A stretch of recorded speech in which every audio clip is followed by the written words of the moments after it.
Iya. Baik, silakan duduk Bapak Ibu, saudara-saudara yang kasih dalam Tuhan. Senang sekali saya boleh kembali berada di tempat ini untuk melayani kita semua melalui pemberitaan firman pada hari ini. Saya mengucapkan terima kasih kepada Bapak Gembala yang sudah memberikan kesempatan untuk melayani di tempat ini pada ibadah pagi hari ini. Juga terima kasih tadi semua pemain musik, worship leader, singer, ya sudah memuji Tuhan, dan saya percaya Tuhan hadir di tengah-tengah kami. Bapak Ibu, saudara-saudara yang kasih dalam Tuhan, pagi ini kami akan menyampaikan sesuatu firman Tuhan yang mungkin masih aktual di hari-hari ini, karena seminggu yang lalu kita memperingati satu peristiwa yang sangat berarti buat gereja awal. Peringatan apa Bapak Ibu minggu yang lalu? Yaitu peringatan pencurahan Roh Kudus atau peringatan hari Pentakosta. Hanya sedikit saja yang menyadari bahwa sebenarnya bulan ini kita punya hari yang istimewa, yaitu di mana janji Tuhan itu dinyatakan kepada para rasul di loteng Yerusalem 2000 tahun yang lalu, di mana Tuhan mencurahkan kuasa Roh Kudus-Nya sehingga terjadi perubahan yang luar biasa kepada pelayanan gereja mula-mula pada waktu itu. Mungkin Bapak Ibu di gereja kita mungkin juga ada doa 10 hari atau doa peringatan pencurahan Roh Kudus, saya nggak tahu, tapi gereja-gereja banyak yang mengadakan doa 10 hari. Kalau di gereja kami di Serpong itu kurang lebih ada 6 hari atau 5 hari, nggak full 10 hari. Kami memperingati gereja kami. Jadi Bapak Ibu saudara-saudara yang kasih dalam Tuhan, kali ini saya adalah yang ketiga kalinya kalau nggak salah berdiri di tempat ini untuk menyampaikan firman Tuhan. Dan Bapak Ibu mungkin sebagian sudah kenal, yang belum kenal, saya bertugas di SMK Yadika 10 Kosambi. Biasanya kami bawa anak-anak, tapi kali ini ada nggak bawa karena satu dan lain hal. Kemudian kalau tinggalnya di Geraha Raya itu di daerah Serpong, belakang Alam Sutra. Kalau gereja kami ada di gereja GBI Geraha Raya.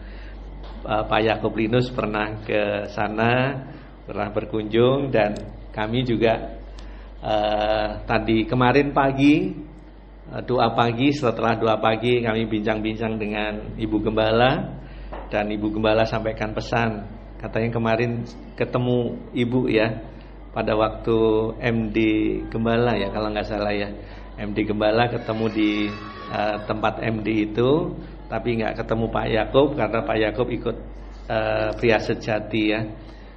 Jadi salam dari Gembala kepada jemaat, kepada Bapak Ibu Gembala, dan kepada seluruh jemaat yang ada di tempat ini. Baik Bapak Ibu saudara-saudara yang kasih dalam Tuhan, kita akan buka dulu di dalam Galatia pasal yang ke-5 ayat yang ke-16 sampai 25. Galatia pasal yang ke-5 ayat 16 sampai 25. Mungkin boleh disorot di LCD kalau bisa ayatnya ditampilkan. Sedianya kita akan baca semua, tapi mengingat waktu, kita langsung saja ke ayat 25. Ke ayat 25-nya kita akan baca bersama-sama. Ayat 25, Bapak Ibu sudah ketemu? Galatia pasal 5 ayat 25 yang sudah ketemu. Mari kita baca, di layar juga ada. Mari kita baca bersama-sama 2, 3. Jikalau kita hidup oleh Roh, baiklah hidup kita juga dipimpin oleh Roh. Jadi judul firman Tuhan pada hari ini adalah hidup yang dipimpin oleh Roh Kudus atau dipimpin oleh Roh Kudus. Jadi surat Galatia ini ditulis oleh Paulus. Bapak Ibu Saudara yang kasih dalam Tuhan, surat Galatia ini ditulis oleh Paulus pada waktu Paulus mengadakan perjalanan di Roma. Kurang lebih tahun 49 Masehi, ya. Sekarang tahun berapa? 2024.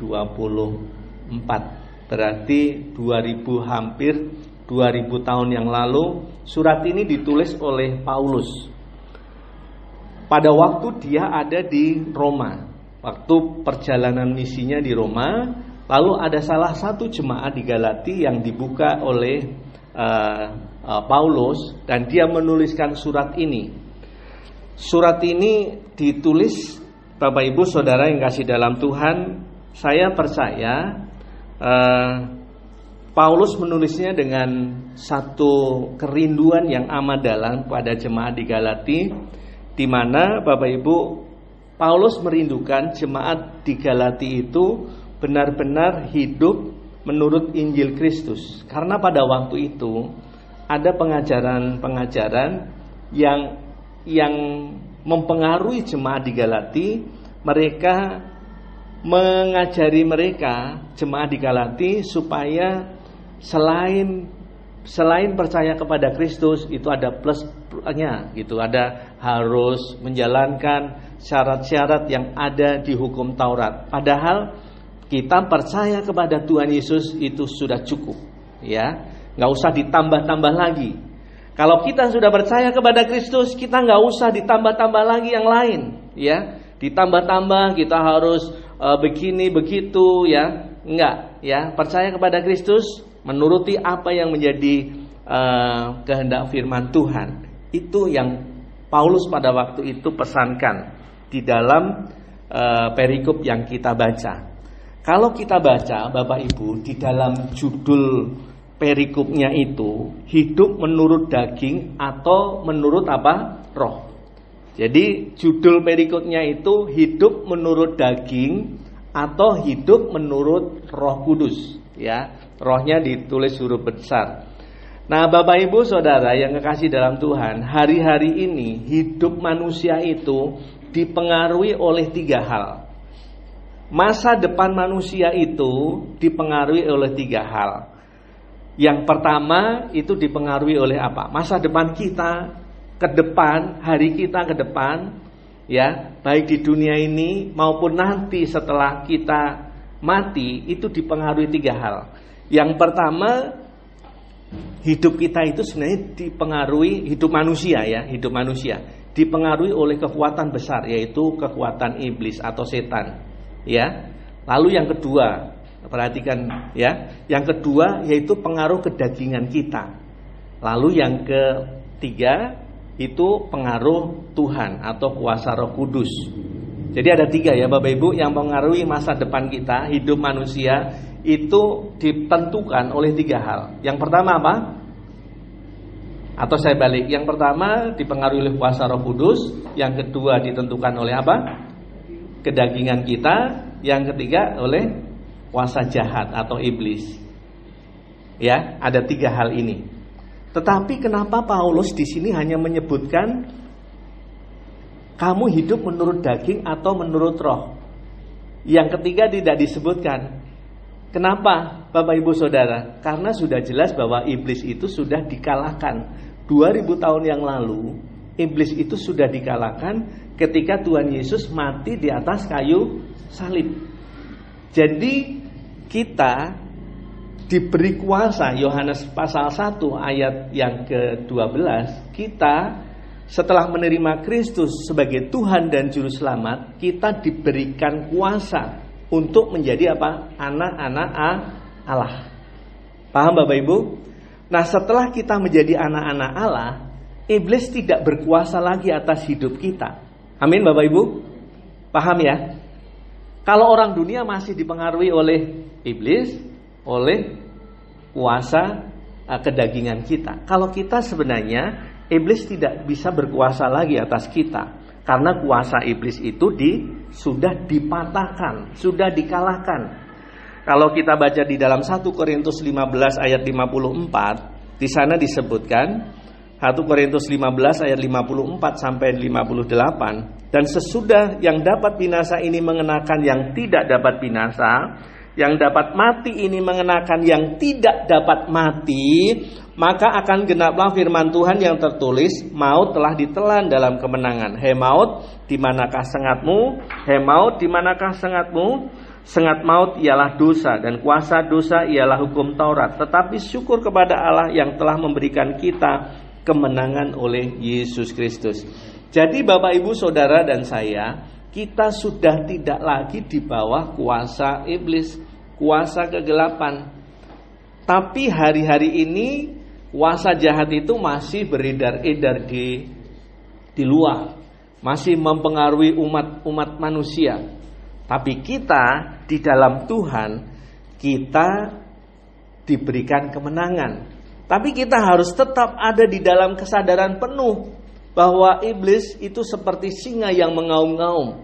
Ya, di dalam 1 Petrus pasal 5 ayat 8 itu dikatakan, sadarlah dan berjaga-jagalah, lawanmu si iblis berjalan keliling sama seperti singa yang mengaum-ngaum dan mencari orang yang dapat ditelannya.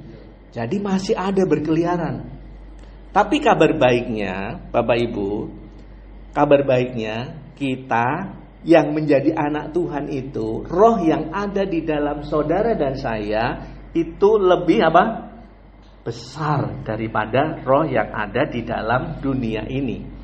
Jadi di dalam hidup saudara dan saya, setelah menerima Tuhan Yesus sebagai Tuhan dan Juru Selamat, di dalam hidup kita itu ada roh yang lebih besar daripada roh yang ada di dalam dunia ini, penghulu-penghulu udara yang jahat, ya, atau kuasa kegelapan. Sehingga Bapak Ibu, sebenarnya kita tidak ada rasa takut lagi. Kita nggak boleh didakwa lagi oleh iblis bahwa kamu manusia berdosa, bahwa kamu begini begitu. Enggak, karena kita sudah diberikan kemenangan oleh Tuhan Yesus. Jadi diberikan Roh Kudus di dalam hidup saudara dan saya. Itu digenapi pada waktu 2000 tahun yang lalu Tuhan Yesus mencurahkan kuasa Roh Kudusnya kepada seluruh para rasul 120 yang ada pada waktu itu. Baik, Bapak Ibu, sampai di sini paham. Supaya lebih paham lagi, saya mungkin minta tolong salah satu boleh maju ke depan. Boleh mungkin Bapak, boleh Pak yang baju merah mungkin boleh maju ke depan ya. Pak Mas siapa? Mas David, sama nama kita. Pak David, ya silakan, nggak apa-apa. Kita simulasi saja supaya teman-teman semua bisa tahu. Pak David namanya sama ya, sama dengan saya. Pak David sudah lama kenal Tuhan, mengenal Tuhan Yesus sebagai Tuhan dan Juru Selamat. Sudah lama percaya sama Tuhan. Agak kencang ya, Pak David. Sudah lama? Sudah lama. Kira-kira berapa bulan? Berapa tahun kira-kira? Pada waktu usia berapa mengenal Tuhan? Waktu sekolah minggu. Waduh, sudah lama sekali ya. Jadi Pak David ini sejak sekolah minggu sudah menerima Yesus sebagai Tuhan dan Juru Selamat. Ya, Bapak Ibu, Pak David sejak sekolah minggu sudah menerima Yesus sebagai Tuhan dan Juru Selamat. Nah, sekarang Pak David saya mau tanya supaya teman-teman juga bisa tahu. Pak David, kalau Pak David ini punya hati ya? Hati punya nggak? Punya, ya agak kencang. Punya hati katanya Pak David punya hati. Hatinya Pak David ada di mana? Di mana coba? Di mana? Di sini. Di sini atau di sini? Di sini. Di sini kata Pak David, hatinya ada di sini. Ya, Ada orang bilang di sini, ada kalau orang disinggung orang, disakiti orang, dia bilang, aduh sakit sekali hatiku gitu ya. Disakiti oleh mertua, oleh menantu, oleh saudara. Aduh sakit hatiku. Yang gitu kan di mana? Di sini ya. Katanya hatinya ada di sini ya. Ya terserah itu mau di sini, tapi hati kalau menurut biologi, anatomi itu adanya di sini ya Pak David ya. Ya, nggak apa-apa Pak David nggak salah. Nah, jadi dalam hidup kita ini ada yang di dalam Alkitab itu disebut hati. Seluruhan hidup kita kalau dalam Alkitab itu pikiran, perasaan, kemauan, kehendak itu dipengaruhi oleh hati. Ya, makanya di dalam Alkitab dikatakan muncul dari hati kita. Nah sekarang Pak David, saya mau tanya jawab ya dengan jujur, karena pada saya kebetulan saya Pak David juga, saya punya pengetahuan bahwa seseorang ada Roh Kudusnya enggak di dalam hatinya, itu kebetulan saya tahu ya. Nah sekarang Pak David jawab dengan jujur.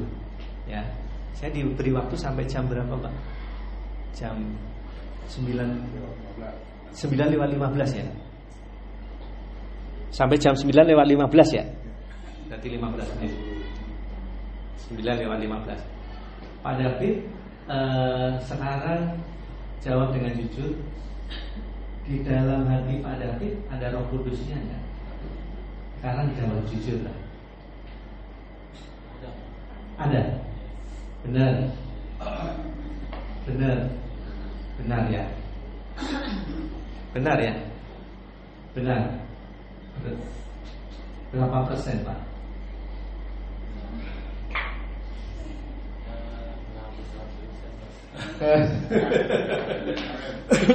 Kata Pak David, Roh Kudusnya nggak sampai 100%. Berapa persen kira-kira? 50% katanya. Benar nggak Pak Iqbal? 50% katanya. Ya. Kenapa Pak David kenapa bilang hanya 50% ada Roh Kudus dalam hati Pak David? Kadang-kadang saya juga merasa banyak berbuat dosa. Iya, kadang-kadang kata Pak David, kadang-kadang saya berbuat dosa. Ya, sama Pak David, saya juga. Ya, nggak ada manusia di dunia ini nggak ada yang nggak berbuat dosa. Karena dosa itu bukan hanya perbuatan, pikiran kita juga itu disebut dosa kalau pikiran-pikiran kita sudah ada benci. Nanti di firman Tuhan ada iri hati, ya, ada kedengkian, ya, ada mengingini orang lain, itu sudah dosa. Sama juga Pak ternyata. Ya. Jadi ketika Pak David itu merasa berdosa, Pak David merasa bahwa Roh Kudus yang ada di dalam hatinya Pak David itu hanya 50%. Hanya 50% ya Pak David ya. Nah terus supaya 100% gimana Pak? Harus 100% nggak? Harus ya. Harus 100%. Iya. Oke, Pak David, mulai hari ini Pak David harus percaya bahwa Roh Kudus di dalam Yohanes pasal 16 kalau nggak salah, 14 atau 16, itu katakan bahwa Roh Kudus itu dikirim oleh Bapa kepada Pak David dan sekali-kali tidak akan meninggalkan. Ya, tidak akan meninggalkan. Berarti Roh Kudus sudah ada 100%. Percaya ya? 100% dalam hidup Pak David, dalam hidup saya, ya, dalam hidup saudara semua. Ya, paham nggak sekarang ya? Roh Kudus, Roh Allah itu sudah 100% ada dalam hidup saudara. Amin. Udah ada. Sekarang harus kita punya percaya begini, ya. Nggak salah, jawabannya nggak salah. Mungkin kedepannya pada video udah ada Roh Kudus dalam hati saya. Makanya Tuhan Yesus bilang roh yang ada dalam kamu lebih besar. Ya, oke, silakan duduk. Selamat dulu. Yang itu terima kasih ya. Baik. Jadi Bapak Ibu, saya ingin buktikan bahwa Roh Kudus itu ada dalam hidup saudara dan saya, dalam hati saudara dan saya. Buktinya apa? Saudara sampai di sini, saudara percaya bahwa Yesus itu adalah Tuhan dan Juru Selamat. Coba kita baca di dalam 1 Korintus pasal 12 ayat yang ketiga. Supaya tidak ragu-ragu lagi saudara, bahwa Roh Kudus itu ada dalam hidup saudara. Sudah ketemu Bapak Ibu? Iya. 1 Korintus 12 ayat yang ketiga. Karena itu aku mau meyakinkan kamu. 1 Korintus 12 ayat yang ketiga. Nah, boleh ditampilkan? 1 Korintus 12 ayat yang ketiga. Karena itu aku mau meyakinkan kamu bahwa tidak ada seorang pun yang berkata-kata oleh Roh Allah dapat berkata terkutuklah Yesus, dan tidak ada seorang pun yang dapat mengaku Yesus adalah Tuhan selain apa? Selain apa? Selain Roh Kudus, Bapak Ibu Saudara. Jadi ketika saudara mengaku bahwa Yesus itu adalah Tuhan dan Juru Selamat, maka serta-merta di dalam hati saudara dan saya itu dikuasai oleh apa? Kuasa Roh Kudus. Roh Kudus itu siapa? Roh Kudus itu adalah pribadi Allah yang tidak kelihatan, yang menuntun kita, yang menyertai kita, yang melindungi kita, yang memberkati kita. Saat susah, saat suka maupun duka, Roh Kudus itu selalu ada bersama-sama dengan kita. Lalu kenapa? Tadi Pak David, lalu kenapa kita masih berbuat dosa, Bapak Ibu Saudara? Karena kita tidak mau dipimpin oleh kuasa Roh Kudus. Kita maunya mengikuti kuasa kedagingan kita. Makanya Paulus pesannya kuat di dalam Galati itu, ya. Ayo kita buka yang Galati tadi ya. Atau kita buka dulu ini supaya saudara yakin. Yohanes 14 ayat 16 sampai 17. Yohanes pasal 14 ayat 16 sampai 17. Yohanes pasal 14 ayat 16 sampai 17. Saya bacakan buat Bapak Ibu Saudara. Aku akan minta kepada Bapa dan Ia akan memberikan kepadamu seorang penolong yang lain, supaya Ia menyertai kamu kapan Bapak Ibu? Selama-lamanya. Menyertai kamu selama-lamanya. Sampai kita dipanggil Tuhan, kita disertai oleh kuasa Roh Kudus. Amin Bapak Ibu. Jadi selama-lamanya Dia tidak pernah meninggalkan kita. Saat Pak David bekerja, saat Pak David di rumah, saat Pak David tidur, saat Pak David bangun, saat Pak David susah, saat Pak David sukacita, Roh Kudus itu selalu ada dalam kehidupan kita. Amin. Jadi Bapak Ibu, Roh Kudus itu dikirim oleh Bapa kepada kita, yaitu Roh kebenaran. Dunia tidak dapat menerima dia, sebab dunia tidak melihat dia dan tidak mengenal dia. Tetapi kamu mengenal dia, sebab Ia menyertai kamu dan akan apa? Diam di dalam kamu. Bapak Ibu, Roh Kudus itu akan diam di dalam kamu, dalam hati saudara dan saya. Itu harus diterima dengan iman kita Bapak Ibu, bahwa firman Tuhan itu iya dan amin. Roh Kudus itu sudah ada dalam hidup saudara dan saya.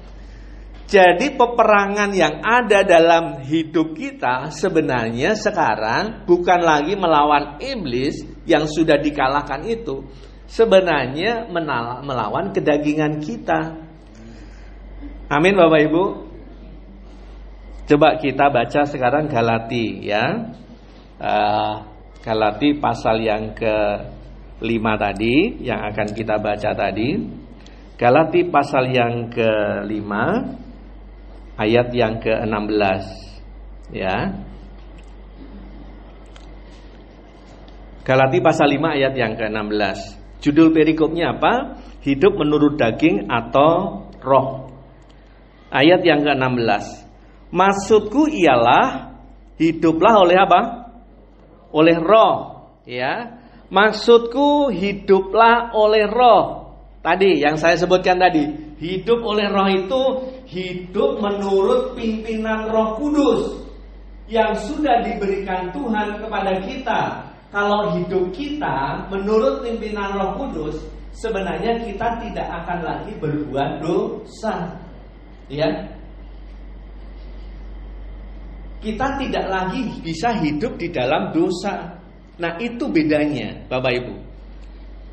Karena kita masih manusia di dalam hidup dalam daging kita, Bapak Ibu, seringkali kita masih jatuh ke dalam dosa. Itu tidak bisa dipungkirin. Paulus pun seorang rasul yang besar juga dia mengaku juga, ya, bahwa setiap kali aku ingin melakukan hal yang baik, ya, selalu saja ada tantangan dan rintangan kedagingan kita. Jadi kalau kita jatuh dalam dosa, ya, itu kadang-kadang itu ya manusiawi, kedagingan kita. Tapi kita harus segera bangkit. Kita nggak boleh sengaja menjatuhkan diri ke dalam dosa itu, karena kita sudah hidup di dalam roh. Kalaupun kita jatuh dalam dosa, Bapak Ibu, habitat kita bukan di situ.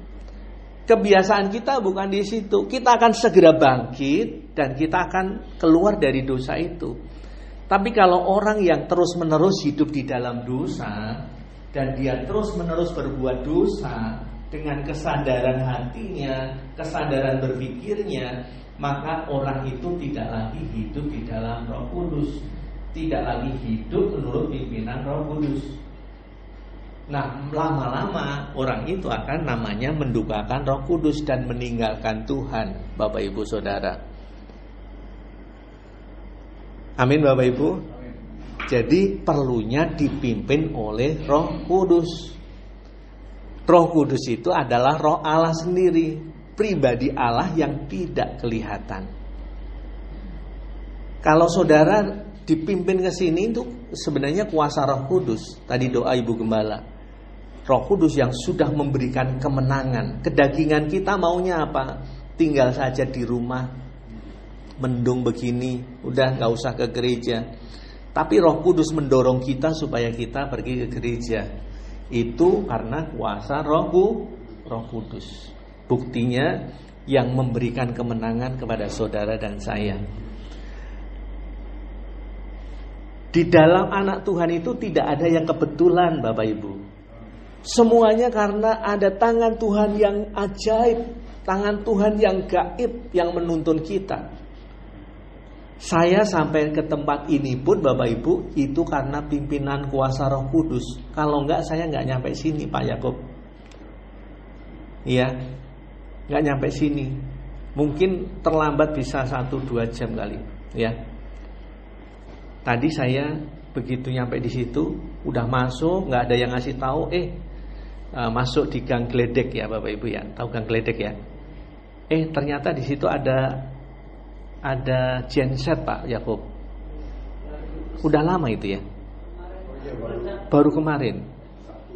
Jadi ada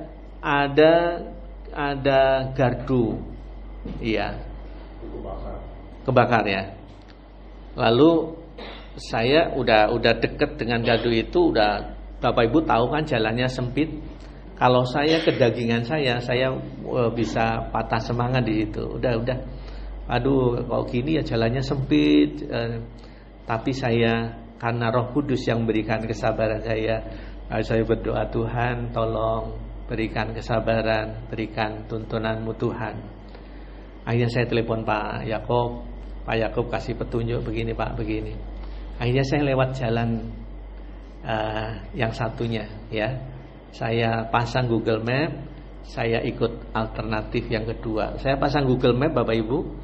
Google Map itu juga, nah ini buktinya juga.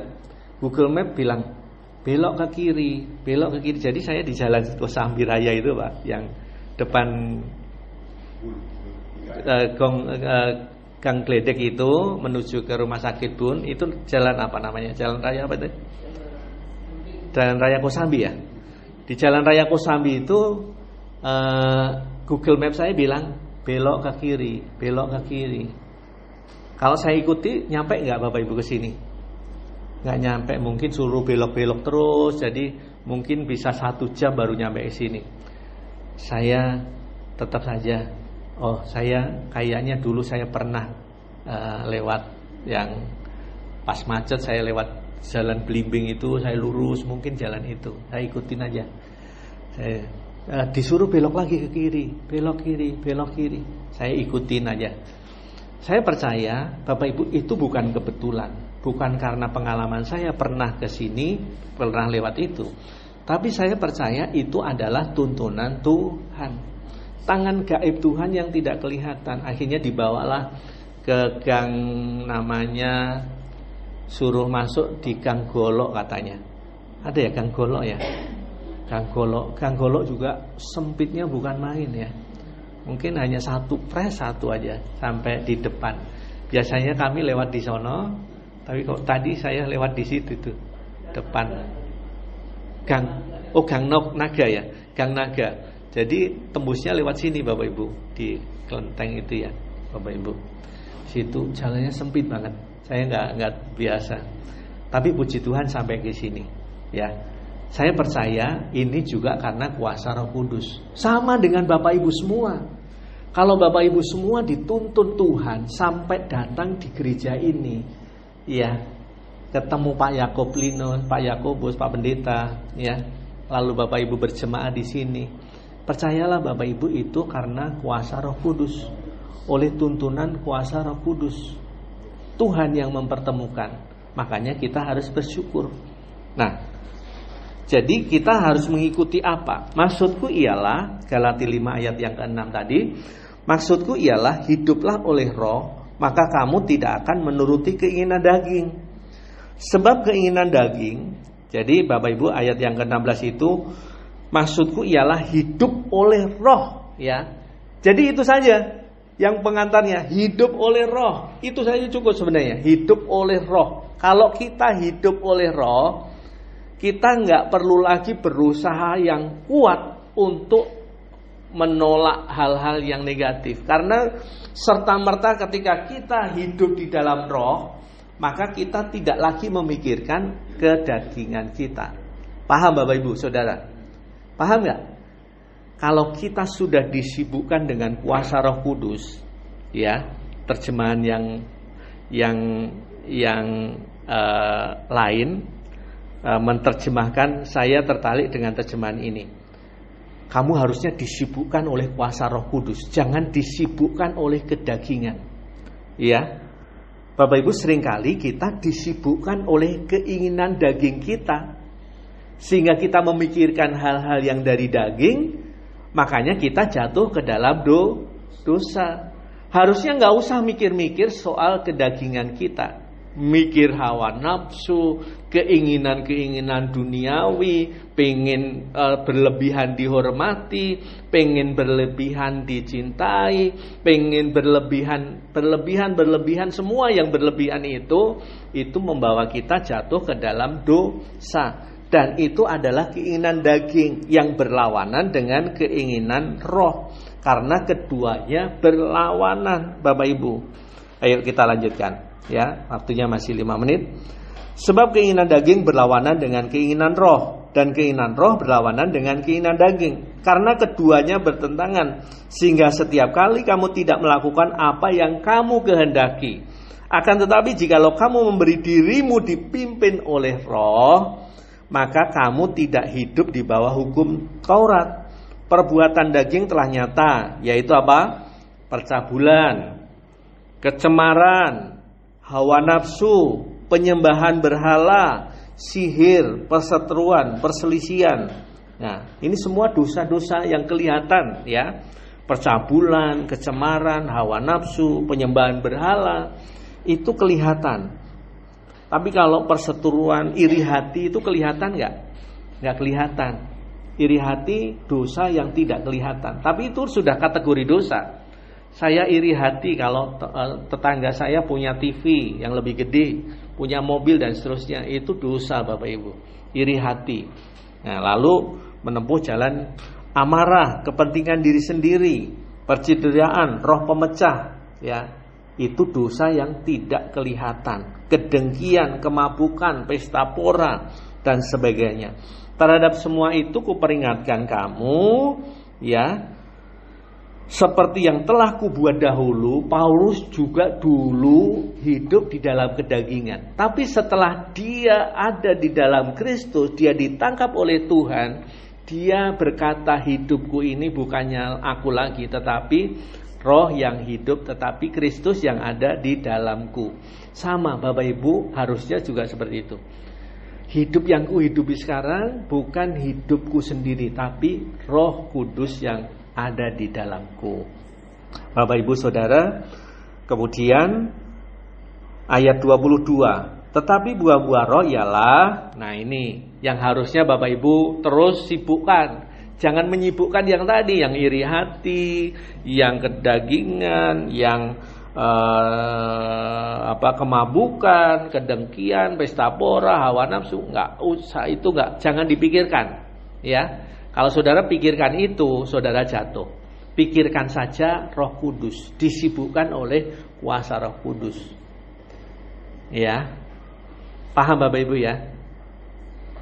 Itu. Tetapi buah roh ialah ayat 22, tetapi buah roh ialah kasih, sukacita, damai sejahtera, kesabaran, kemurahan, kebaikan, kesetiaan, kelemah lembutan, penguasaan diri. Tidak ada hukum yang menentang hal-hal itu. Barang siapa menjadi milik Kristus Yesus, ia telah menyalibkan dagingnya. Jadi yang pertama, supaya kita dipimpin oleh Roh Kudus, yang pertama caranya bagaimana? Menyalibkan daging kita, supaya kedagingan kita itu mati bersama-sama Kristus di atas kayu salib. Kalau tadinya kita mengikuti kedagingan kita, ada iri hati, amarah, pesta pora, ya hawa nafsu, itu sudah disalibkan. Itu udah mati. Ya, itu udah masa lalu. Nah, sekarang tinggal kita hidup di dalam Roh. Hidup di dalam Roh Kudus, hidup di dalam pimpinan Roh Kudus. Bapak Ibu, kelemah lembutan, penguasaan diri dan sebagainya. Jadi yang pertama supaya kita dipimpin oleh kuasa Roh Kudus, yaitu ayat yang ke-24, yaitu kita harus menjadi milik Kristus yang pertama.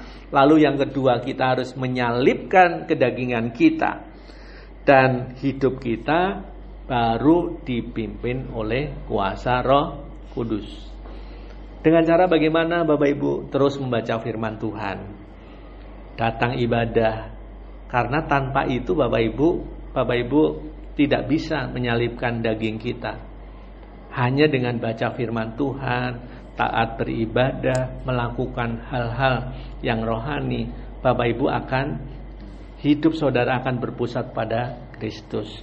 Amin buat firman Tuhan. Pada pagi hari ini saya undang pemain musik untuk ke depan, worship leader ke depan. Kita silakan bangkit berdiri Bapak Ibu, kita akan naikkan pujian.